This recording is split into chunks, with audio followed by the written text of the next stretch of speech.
In today's video, we're going to talk about Selenium Python automation testing.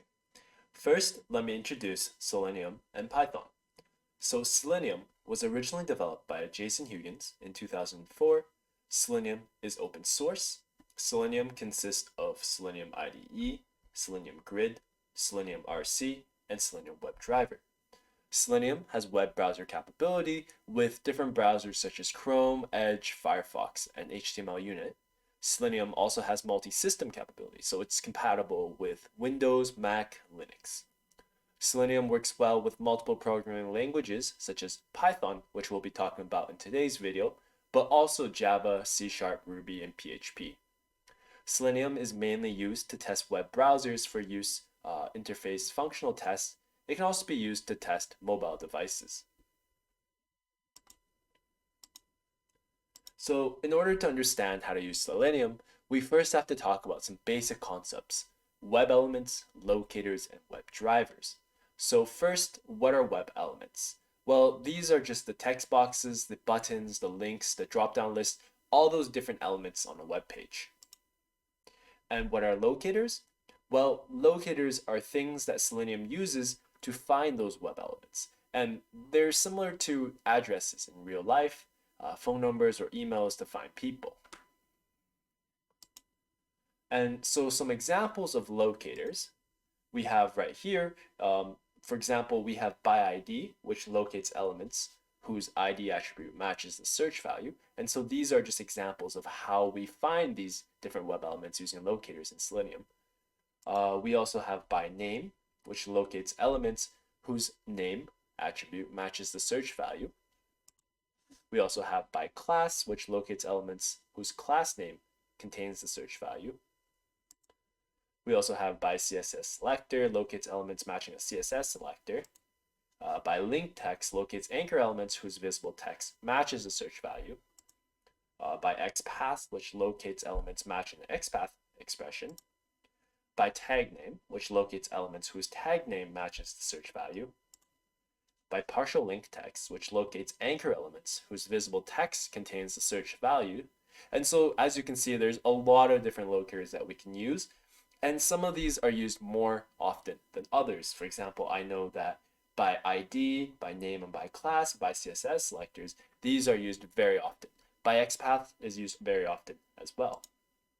So moving on, this is basically a general framework of how Selenium works in Python and just any other programming language. First, we begin with the Selenium library, which can be in Python, Java, or C#. In our case today, it will be in Python. And what that does is it calls a Selenium WebDriver programming interface. And this interface, it interacts with different types of web browsers. And for example, we have Edge, Chrome, Firefox, and Safari, and you can interact with all of these different types of browsers. And then with these browsers, you can tell them to do things. For example, click this button, go to this website, and so on. Moving on, let's talk about Python, PyTest, and PyCharm. First, Python. Python is a high-level interpreted programming language known for its clear syntax and readability, making it an excellent choice for beginners as well as professionals. It supports multiple programming paradigms, including procedural, object-oriented, and functional programming. Python is widely used for web development, data analysis, artificial intelligence, scientific computing, and more. Its comprehensive standard library combined with extensive third-party modules available through package managers like pip allow for robust solutions in various domains. And Python is very popular right now. And for those that are beginning to start diving into coding or have been coding for a long time now, they've definitely heard about Python. Next, let's talk about a package called PyTest. So PyTest is a robust testing framework for Python that is used to write simple, scalable test cases for applications and libraries. It is popular in the Python community because of its ease of use and its powerful features for writing and organizing text. And then finally, let's talk about the IDE PyCharm. PyCharm is an integrated development IDE environment and specifically designed for Python programming. It's developed by JetBrains, and it is one of the most popular tools among Python developers due to its rich set of features and the comprehensive support it provides for Python code development, including Django, Flask, Google App Engine, Pyramid, and web development with HTML, JS, and SQL. And so in order to install Python, it's very simple. You can go to this install link right here. And I'll just open it up for you, show you what it looks like. So you can just go to the Python website right here and just install the version you want. So right now it's 3.12 at the moment of this video. But after you install it, to verify that you installed it properly, you can just type into the command line python -- version, and it'll tell you what version of Python you have. You can also check what kind of pip version you have to ensure that your installation is correct. Now after that, you can go ahead and install PyCharm, and these are all things that we'll be using in today's video. So to install PyCharm, just go to their website and make sure you install the Community Edition because that's the one that's free. So go to that link and then you have right here. So this is the Professional Edition, but there's also a Community Edition down here that you can download and install. After that, you can install PyTest by directly typing into the command line pip install PyTest. And then you can do the same thing in the PyCharm terminal as well. It doesn't make a difference, but also install Selenium by using pip install Selenium. And after that, you're ready. Okay, so right now on my computer, I've installed PyCharm and I've also installed Python. And so I have PyCharm open right now and I'm going to create a new project. So typically when you first open PyCharm, you don't have all of this, but this is just from a previous project that I was working on. But what I want you to do is I want you to click here, click New Project.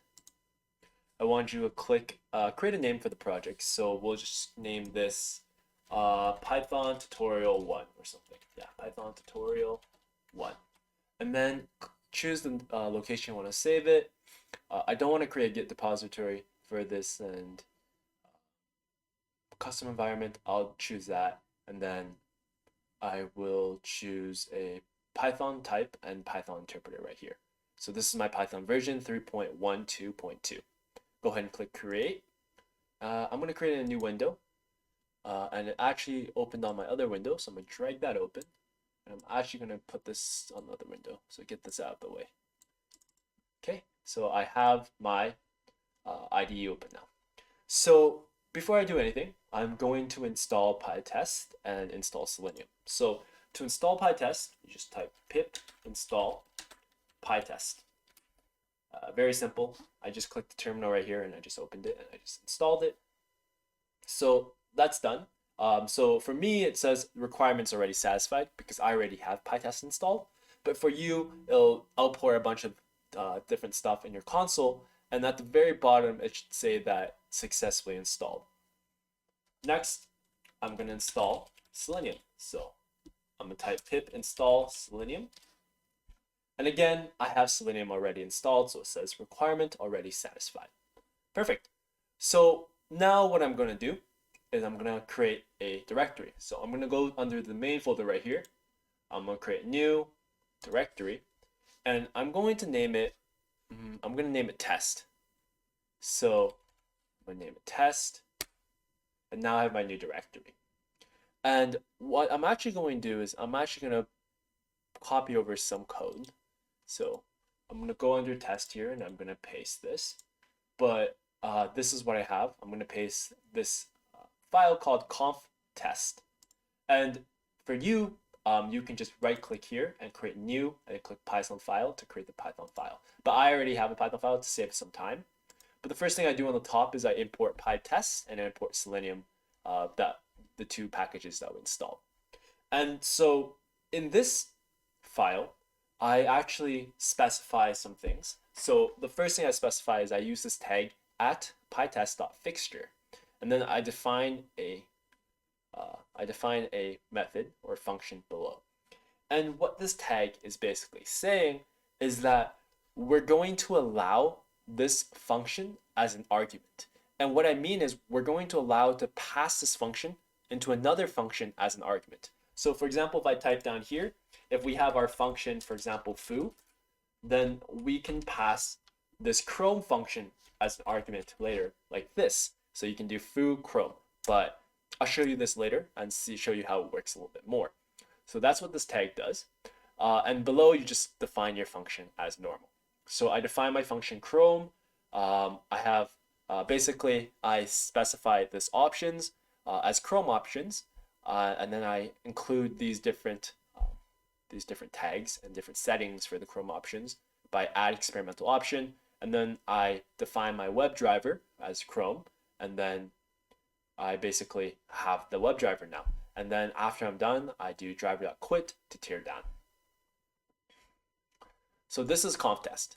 Now I'm going to copy and paste another file over under this test. So right now we have conf test. I'm going to paste right here. I'm going to paste Selenium test. And this second file now is a little bit different than the first file. In this second file, we'll actually show you how to perform automation testing. So in this file, again, we're importing WebDriver from Selenium, importing import by or importing PyTest.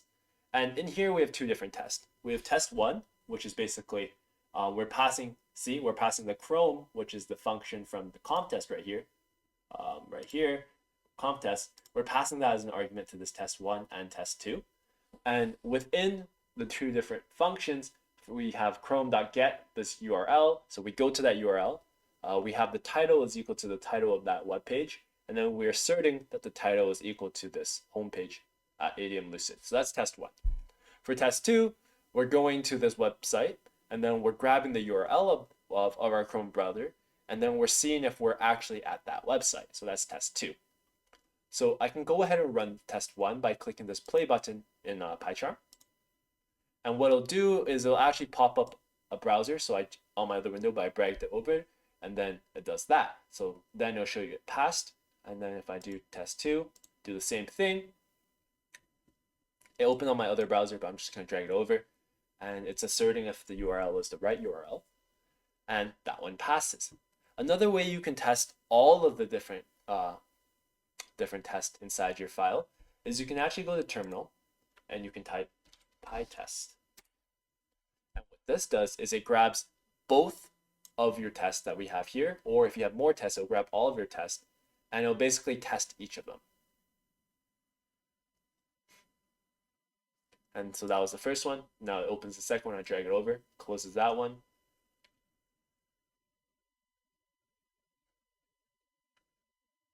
And there we go. It says you passed both tests in 21 seconds. So yeah, so that's the good status. So a few things I want to mention. First is that in this contest one, we created these fixtures in PyTest is what you call them. And basically you can pass these functions into your classes or into your methods later. But the thing about this file that we have, which we're specifying all these fixtures, is you have to specify it in a specific file. And that file is conf test. If you use this in a different file, it won't work in your PyTest environment. So if you're creating PyTest fixtures, make sure you create it in the file conf-test.py. And yeah, just make sure you keep that name consistent. The second thing is for PyTest, for the test files, you have to start the name of the test files with test underscore, and then you can name it anything you want. So in this case right here, we have test underscore Selenium. But yeah, so those are two things that you have to keep consistent in your own project or else it won't work. First, this file with the fixtures, it has to be named conf-test.py. And the second is this has to start with test underscore. And yeah, there we go. So yeah, I hope this introduction to PyTest and Python for Selenium automation web browser testing was useful. If you found this video informing and educational, please give this video a like and subscribe to our channel. And we look forward to seeing you next time. Thank you.